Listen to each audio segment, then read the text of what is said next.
DElEd तृतीय semester विज्ञान।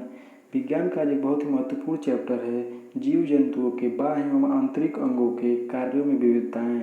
इस वीडियो के माध्यम से हम जानेंगे कि हमारे शरीर में सभी अंगों का नियंत्रण कैसे होता है, हार्मोन्स क्या होते हैं, अंतःस्रावी ग्रंथियाँ क्या होती हैं। इन सभी के बारे में क्रमिक रूप से हम विस्तार रूप से चर्चा करेंगे। तो आइए जानते हैं जीव जंतुओं के बाह्य एवं आंतरिक अंगों के कार्यों में विविधताएं। तो आइए देखते हैं नियंत्रण एवं समन्वय। पहले हम इस परिभाषा को देखते हैं। जीवों के अंदर विभिन्न कार्यों का कुशल संचालन हेतु विभिन्न अंगों का समन्वय एवं नियंत्रण होना आवश्यक ही नहीं बल्कि अनिवार्य है। अर्थात इसको हम एक उदाहरण के माध्यम से समझेंगे कि यदि हमारे शरीर में पाचन ठीक से नहीं होगा तो हमारे शरीर को पोषक नहीं प्राप्त होगा, और पोषक नहीं प्राप्त होगा तो हमारे शरीर का विकास नहीं होगा। दूसरा एग्जाम्पल सोचिए कि अगर आपके शरीर में रक्त का प्रवाह न होगा तो क्या होगा। कहने का तात्पर्य यह है कि हमारे या जंतुओं के शरीर को सुचारू रूप से चलाने के लिए हमारे शरीर में विभिन्न प्रकार की जैविक क्रियाएँ होती हैं जिनका आपस में उचित तोल मोल होना बहुत ही ज़रूरी है, जिनसे कि हमारी शरीर आसानी से सुचारू रूप से चल सके। इसी क्रम में आगे देखेंगे नियंत्रण स्थापित करने के दो तंत्र होते हैं। पहला होता है तंत्रिका तंत्र, दूसरा होता है अंतःस्रावी ग्रंथियों द्वारा। हम जानते हैं तंत्रिका तंत्र क्या होता है। तो जैसा कि हम जानते हैं कि शरीर में घटित होने वाले समस्त क्रियाएं जो होती हैं तंत्रिका तंत्र द्वारा ही नियंत्रित की जाती हैं। इसके बाद हम देखेंगे तंत्रिका तंत्र जो होता है वो कितने प्रकार का होता है। मस्तिष्क होता है, रीढ़ रज्जु होता है, तंत्रिकाएं होती हैं। उसके बाद मस्तिष्क को हम देखेंगे। मस्तिष्क क्या होता है तो हम जानते हैं मस्तिष्क एक कोमल अंग होता है। मस्तिष्क हमारे शरीर का बहुत ही महत्वपूर्ण अंग भी माना जाता है। यह कपाल में पाया जाता है। मस्तिष्क के कारण ही हम सुगंध, श्रवण और रंगों का निर्णय ले पाते हैं।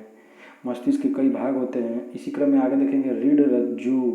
रीढ़ रज्जु जो होता है मस्तिष्क के पीछे होता है, बेलनाकार होता है, खोखली रचना में होता है। यह रीढ़ की जो हड्डी होती है पीछे उसी के अंदर सुरक्षित होता है, और रीढ़ की हड्डी जो है कि पीछे से पतली तार की जैसे ऊपर रीढ़ रज्जु में जुड़ा होता है। इसी क्रम में आगे देखेंगे तंत्रिकाएं। तंत्रिकाएं क्या होती हैं हम इसको जानते हैं। तो हमारे शरीर में तंत्रिकाओं का जाल बिछा होता है, ये हम सभी जानते हैं। यही कारण है कि हमारे शरीर के अंग किसी भी अंग पर कुछ भी होता है, कोई किसी प्रकार का उद्दीपक होता है तो हमें तुरंत पता चल जाता है। अब जानते हैं तंत्रिकाओं के प्रकार। तो पहला है कपाल तंत्रिकाएं। कपाल तंत्रिका के बारे में हम जानेंगे।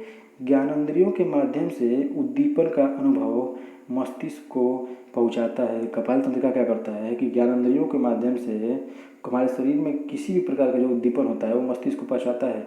अर्थात अगर हम किसी फूल या को सूंघते हैं या किसी भी वस्तु को सूंघते हैं तो हमको कैसे पता चलता है कि उस वस्तु का जो है कि गंध कैसा है, वो कपाल तंत्रिकाएं ही संभव कर पाती है।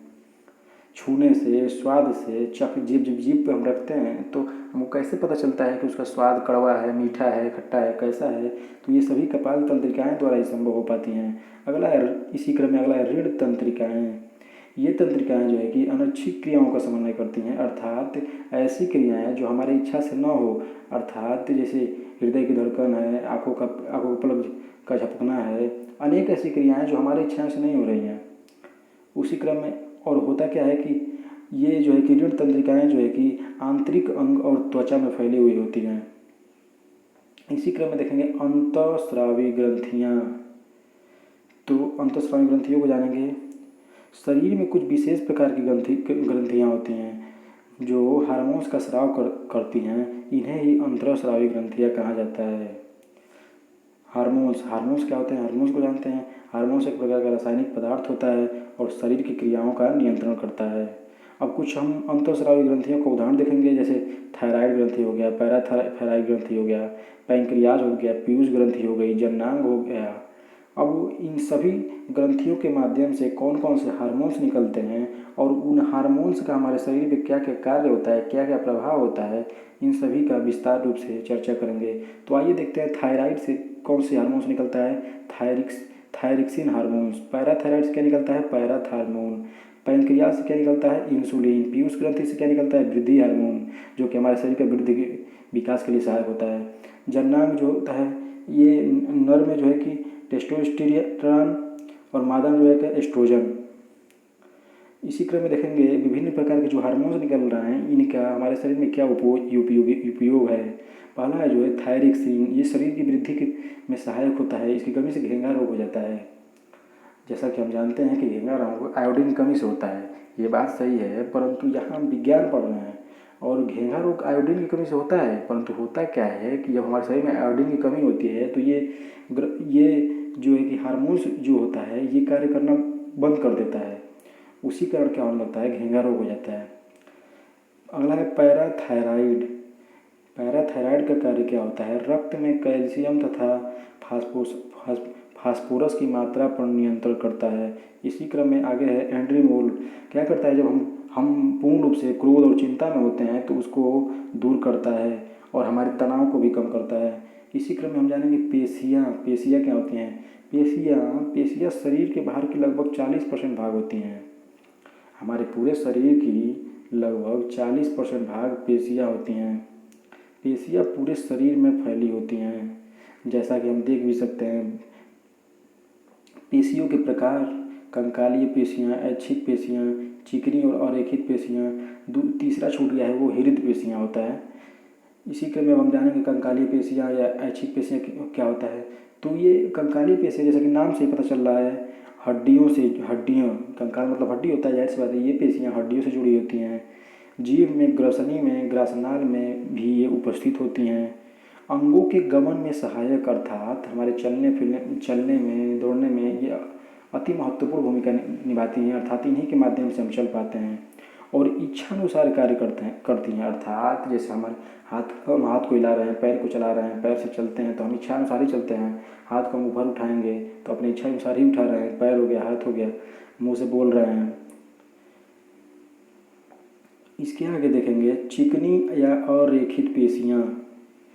ये क्या होता है, खोखले आंतरिक अंगों में पाया जाता है, जैसे मूत्राशय अंग हो गया, पित्ताशय हो गया, गर्भाशय हो गया, यानी कि इन सभी को दीवारों पर ये चिपका होता है। इन्हीं के आगे देखेंगे इनका अस्थियों से कोई संबंध नहीं होता है। ये जो चिपकी और अरेखित पेशियाँ हैं इनका अस्थियों से कोई संबंध ही नहीं है। तीसरा है हृदय पेशियाँ, लिखना छूट गया है। इस हृदय पेशियाँ को हम देखेंगे रेखित पेशियों के समान होता है। अनैच्छिक पेशियाँ कभी थकती नहीं है, जैसे कि हृदय की धड़कन को ले लीजिए, हमेशा चलता रहता है। जिस दिन थक जाएगा तो फिर हम जानते ही हैं कि क्या होगा। ये हृदय में उपस्थित होता है, जैसा कि हमने बताया भी है। अब हम पेशियों का वर्गीकरण करेंगे कार्य के आधार पर। आकोचनी, अंगों के मोड़ने में सहायक।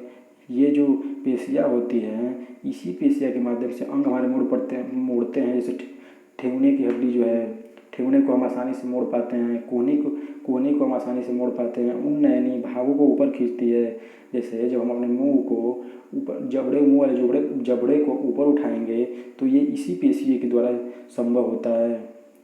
इसी क्रम में आगे देखेंगे विस्तारक पेशियाँ शरीर के भावों को सीधे रखती है, अर्थात जब हम कोहनी हमारा है, हाथ को हम मोड़े रखते हैं, जब इसको हम खोलेंगे तो एक सीध के रूप में खुलता है, ना कि टेढ़ा मेढ़ा।